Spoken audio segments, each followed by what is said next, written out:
नया chapter start करेंगे depreciation. लग रहा है हमारे पास depreciation and other rebates.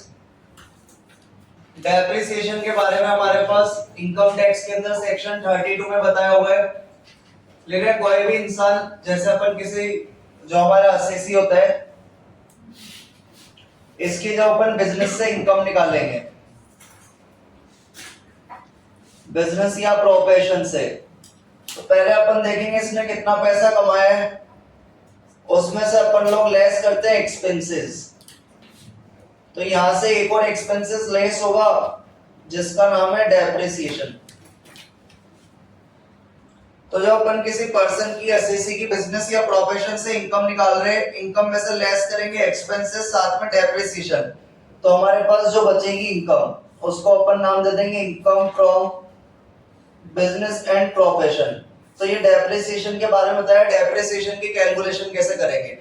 Accounts के अंदर कैलकुलेशन अलग होती है, टैक्स के अंदर बिल्कुल डिफरेंट चली जाती है। तो लिख रहा है कोई भी एसएससी डेप्रिसिएशन के लिए क्लेम कब कर सकता है? क्लेम यानी जब माइनस करना है तो वो माइनस करने के लिए कब बोलेगा, तो क्लेम कब करेगा? लिख रहा है asset should be used for business या प्रोफेशन पर्पस। हम जो एसेट यूज कर रहे हैं, बिल्डिंग, मशीन, प्लांट, वो किसके यूज कर रहे हो? हमारे बिजनेस पर्पस के लिए या प्रोफेशनल पर्पस के लिए। दूसरी बात, वो एसेट दूसरे की नहीं होनी चाहिए, वो एसेट हमारी होनी चाहिए, यानी उस एसेट के क्या होना चाहिए? ऑनर। अगर हमारे पास कोई एसेट है और हम उस एसेट का यूज बिजनेस के लिए या प्रोफेशनल पर्पस के लिए कर रहे हैं, तो फिर उस पर अपन क्या क्लेम कर सकते हैं? डेप्रिसिएशन। एसेट्स को क्लासिफाई कर रखा है, एसेट्स के बारे में बता रखा है कि डेप्रिशिएबल एसेट कितने तरह की होती है। तो अकाउंट्स के अंदर पढ़ा अपन ने डेप्रिसिएबल एसेट हमारे पास दो तरह की होती है, एक तो टेंजिबल एसेट और एक दूसरी इंटेंजिबल एसेट। टेंजिबल एसेट में अपन ने यहाँ पर क्लास बना दी, एक तो बिल्डिंग क्लास 1, फर्नीचर क्लास 2 और क्लास 3 में प्लांट को डाल दिया। इंटेंजिबल एसेट को अपन ने क्लास 4 में डाल दिया। उस अकॉर्डिंग अपन ने यहाँ पर डेप्रिसिएशन की रेट्स लिख दी है। क्लास 1 में हमारे पास थी बिल्डिंग, तो बिल्डिंग हमारे पास तीन तरह की होती है। एक तो जिसके अंदर अपन रहते हैं उस पर डेप्रिसिएशन की रेट कितनी है? 5%। ऐसी बिल्डिंग जो अपन ने बिजनेस या प्रोफेशन के लिए दे रखी है, जैसे अपन जिस कोचिंग के अंदर भी पढ़ रहे हैं, ये कौन सी बिल्डिंग है अभी? Commercial building. कौन सी बिल्डिंग है? कमर्शियल, क्योंकि इसके अंदर बिजनेस या प्रोफेशन हो रहा है। तो ऐसे बिल्डिंग्स पे डेप्रिसिएशन की रेट कितनी होती है? 10%। और एक जो मूवीज वाले बनाते हैं, देखा होगा एक बड़ा सा घर है, फिर बॉम्ब लगाया और उड़ा दिया उसको, तो वो कौन सा स्ट्रक्चर होता है? टेम्पररी। उस पर कितना लगता है? 40%। फर्नीचर किसी भी तरह का हो 10% ही लगेगा। फिटिंग्स के अंदर हमारे ट्यूबलाइट और पंखे आ जाते हैं। प्लांट एंड मशीनरी की बात करें तो जो हमारी मोटर व्हीकल है, गाड़ी है, गाड़ी घोड़े पे लगता है 30% से।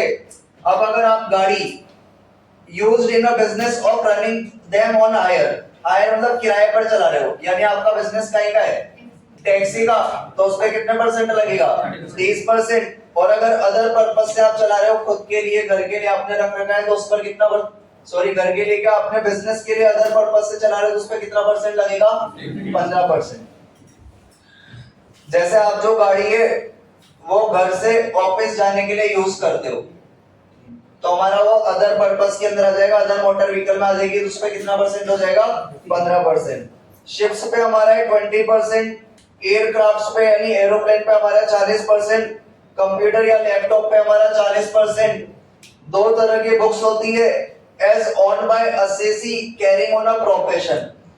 प्रोफेशनल बंदे हमारे पास हो जाएंगे, जैसे हमारा इंजीनियर हो गया, जैसे हमारे पास लॉयर हो गया, और हमारे पास डॉक्टर हो गया। जैसे अपन डॉक्टर की बात करें तो डॉक्टर के पास भी बुक्स रखी रहती है कि किसी चीज की, डिजीज का इलाज किस तरह किया जाएगा या ऑपरेशन के अंदर कैसे इसको ट्रीट करना है, तो उस बुक्स पे कितना परसेंट? 40%। इंजीनियर के लिए बात करें तो इंजीनियर के पास भी बुक्स होती है। आप बोलते हो भैया हमें मकान बनाना है, तो आप एक बार कैसा मकान बनाओगे उसका स्ट्रक्चर बता दो, तो बुक्स के अंदर मकान बने होते हैं, आपको इस डिजाइन का बनाना है, इस डिजाइन का बनाना है, तो उस पर भी कितना लग जाएगा? 40%। लॉयर को भी कभी कभी बुक्स पढ़ने की जरूरत पड़ जाती है कि इस केस के अंदर कौन सा सेक्शन लगेगा, तो उन बुक्स में भी कितना लगेगा? 40%। या फिर आपने कोई लाइब्रेरी का बिजनेस खोल रखा है बुक्स का, तो उसमें भी कितना लगेगा? 40%। इक्विपमेंट हो गए, जो भी हमारी फैक्ट्रीज वगैरह होती है उसके अंदर अपने को पॉल्यूशन कंट्रोल इक्विपमेंट लगाना पड़ता है ताकि जो अपन प्रोडक्शन कर रहे हैं उससे ज्यादा पॉल्यूशन ना हो, उस पे 40% है। बाकी अगर आपके पास कोई अदर प्लांट या मशीन पड़ा है तो उस पे 15%, और जो तेल के कुएं रहते हैं उस पे भी कितना परसेंट, 15%। इंटेंजिबल एसेट्स हमारे पास नो हाउ हो गया, पेटेंट हो गया, ट्रेडमार्क हो गया, कॉपीराइट हो गया, इस पे कितना परसेंट, 25%। कॉपीराइट, ट्रेडमार्क और पेटेंट के बारे में आप 11th-12th में पढ़ के आए हो अकाउंट्स में। नो हाउ क्या होते हैं, जैसे किसी को कोई टेक्निकल इंफॉर्मेशन देनी है, जब कोविड आया था तो लोगों को कैसे जूम चलाना है या फिर गूगल मीट चलाना है किसी को पता नहीं है, तो अपन को क्या करना पड़ेगा, सामने वाली कंपनी से कॉन्ट्रैक्ट करना पड़ेगा कि आप हमें जूम चलाना सिखा दीजिए। तो उसने जो हमें ज्ञान दिया वो टेक्निकल दिया, जो टेक्निकल एजुकेशन के लिए अपन पैसा चार्ज करते हैं उसको अपन क्या बोलते हैं, नो हाउ। तो इस पे भी कितना परसेंट लग जाएगा, 25%। बाकी डेप्रिसिएशन रेट्स कंप्यूटर के जो एसेसरीज होती है लाइक यूपीएस हो गया, प्रिंटर हो गया, स्कैनर हो गया, इस पे 40% है। एक ये नॉर्मली बता रहा है कि डेप्रिसिएशन अलाउड यानी माइनस कब किया जाता है इनकम में से, जब हम एसेट को एक्चुअली पुट टू यूज, जब हम एसेट को रियलिटी में, ऐसा नहीं हमने एसेट खरीदी और उसको साइड में पेटी पेड करके रखते हैं, यानी हमें उसकी लेमिनेशन भी नहीं उतारी अपन ने और बोलते हैं कि यार इस पे आप डेप्रिसिएशन दो, आपने उसको यूज तो किया ही नहीं है तो फिर उसमें डेप्रिसिएशन भी लगने वाला नहीं है। अगर आपने कोई भी मशीन खरीदी है तो आप उससे कुछ ना कुछ वर्क कर रहे हो, पैसा कमा रहे हो, तभी उस पे डेप्रिसिएशन माइनस करेंगे, अदरवाइज माइनस नहीं करेंगे। जैसे मान लो मेरा एक बिजनेस है जेरोक्स मशीन का, और मैंने जेरोक्स मशीन खरीद ली और वो जेरोक्स मशीन तो मैंने बॉक्स में बंद करके रखी है, अभी तक मैंने दुकान ओपन करी नहीं है, तो फिर उस पे कोई डेप्रिसिएशन मिलने वाला नहीं है। वो तो तभी मिलेगा जब अपन जो भी गत्ते वगैरह में पेग आती है उसको हटा के इससे जेरोक्स वगैरह करेंगे, यूज करेंगे, तभी इस पे डेप्रिसिएशन अलाउ करेंगे। तो लिखा था depreciation allowed when asset actually put to use, और लिख रहा है प्लांट के अंदर साइंटिफिक अपर्चर्स, जो साइंटिस्ट होते हैं उनके पास जो भी मशीन्स वगैरह होती है जो यूज में आती है रिसर्च वगैरह करने में, एंड सर्जिकल इक्विपमेंट जो डॉक्टर के पास होते हैं जो ऑपरेशन करने में काम में आते हैं, इन पे भी क्या लगता है, डेप्रिसिएशन लगता है। और इन दोनों को किसके अंदर इंक्लूड किया गया है, प्लांट के अंदर। जो रिसर्च करने में काम में आ रहे हैं वो वाली मशीन्स, और जो डॉक्टर को ऑपरेशन करने में काम आ रहे हैं वो वाले जो भी इक्विपमेंट होते हैं, यंत्र होते हैं, उनको किसके अंदर इंक्लूड किया गया है, प्लांट के अंदर। आगे हमारे पास बता रखा है मेथड्स ऑफ डेप्रिसिएशन। तो असेसी की बात करें अपन तो असेसी दो तरीके के होते हैं, एक तो जो लाइट जनरेट करने का काम करते हैं, बिजनेस ऑफ जनरेशन, यानी लाइट पैदा कर रहे हैं, या फिर पैदा तो कर रहे हैं और साथ में डिस्ट्रीब्यूट भी कर रहे हैं। लाइट बनती तो लेकिन उसको डिस्ट्रीब्यूट करने के लिए क्या लगाए जाते हैं, खंबे।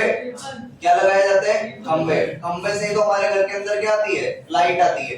तो दो तरह के असेसी होते हैं, एक तो जो लाइट बनाते हैं और एक जो लाइट बनाते भी और साथ में बांटते भी हैं। इनके पास ऑप्शन होता है कि या तो आप स्ट्रीट लाइट मेथड यूज कर लो या WDV मेथड यूज कर लो, लेकिन इनके अलावा जो भी बंदे जितने भी तरह का बिजनेस कर रहे हैं दुनिया के अंदर उनको अपन अदर असेसी में डाल देंगे।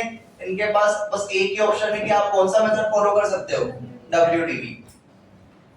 जो हमारे पास बिजनेस ऑफ जनरेशन या generation and distribution of power का वाले असेसी होते हैं, इनके पास ऑप्शन होता है या तो आप SLM मेथड यूज कर लो, और आप लोगों ने पढ़ा है SLM मेथड के अंदर डेप्रिसिएशन हमारा हर साल क्या चलता है, सेम ही चलता है, फिक्स्ड ही चलता है। अगर इन बंदों ने एक बार SLM मेथड यूज कर लिया तो फिर इनको हमेशा कौन सा मेथड यूज करना पड़ेगा, SLM। और अगर एक बार WDV यूज कर लिया तो हमेशा क्या यूज करना पड़ेगा, WDV। चेंज नहीं करते कि पहले साल SLM कर लिया अगले साल WDV कर लेंगे।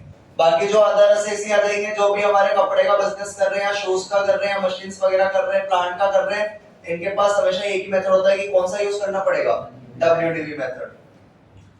ये थोड़ा एल्विश भाई की भाषा में लिख दिया अपन ने, सिस्टम ऑफ डेप्रिसिएशन। दो तरह के मेथड थे हमारे पास, एक तो WDV मेथड और एक हमारे पास SLM मेथड। WDV मेथड के अंदर जो हमारे पास सिस्टम अप्लाई होता है वो लगता है block of asset system shall apply. अब ये ब्लॉक ऑफ एसेट सिस्टम क्या होता है, जैसे आपके पास बिल्डिंग है, बिल्डिंग A, बिल्डिंग B और बिल्डिंग C, तीनों की तीनों बिल्डिंग हमारे पास रेजिडेंशियल है, तीनों घर के अंदर हम खुद ही रहते हैं। अभी अपन ने इधर पढ़ा था कि रेजिडेंशियल बिल्डिंग पे कितने परसेंट से लगाना है, 5% से। तो मान लो इस बिल्डिंग की जो WDV है वो है 10 लाख, इस बिल्डिंग की WDV है 20 लाख, इस बिल्डिंग की WDV है 30 लाख। तो आप लोगों को ऐसा नहीं है कि 5% से रेजिडेंशियल बिल्डिंग पे 10 लाख से अलग से लगाना है, 20 लाख पे अलग से लगाना है, 30 लाख पे अलग से लगाना है। आप इन तीनों को जोड़ दो, क्योंकि यहाँ पर हमारे पास जो बिल्डिंग है, जैसे अपन ने यहाँ पर लिख रखा है block of asset system shall apply, तो इसके अंदर जो डेप्रिसिएशन लगता है वो कैसे लगता है, एक तो सेम क्लास होनी चाहिए और सेम रेट होनी चाहिए। तो तीनों की क्लास क्या है, सेम है, तीनों की तीनों क्या है, बिल्डिंग, और तीनों की रेट सेम है 5-5%। तो आप लोगों को जोड़ देना है 10 लाख प्लस 20 लाख प्लस 30 लाख, कितने लाख हो गए, 60 लाख, और 60 लाख पे कितने परसेंट से लगाना है, 5% से, कितना आ जाएगा, 3 लाख। 3 लाख में 3 लाख आएगा ना, कितना आ जाएगा, 3 लाख। तो यहाँ पर जो ब्लॉक ऑफ एसेट सिस्टम है WDP के अंदर, वो क्या है आपको देखना है, सेम क्लास होनी चाहिए। तीनों की तीनों हमारे पास क्या थी, बिल्डिंग, और रेट भी क्या चल रही थी, 5%। तो तीनों की अपन ने वैल्यू जोड़ी और एक ही बार में क्या लगा दिया, डेप्रिसिएशन लगा दिया।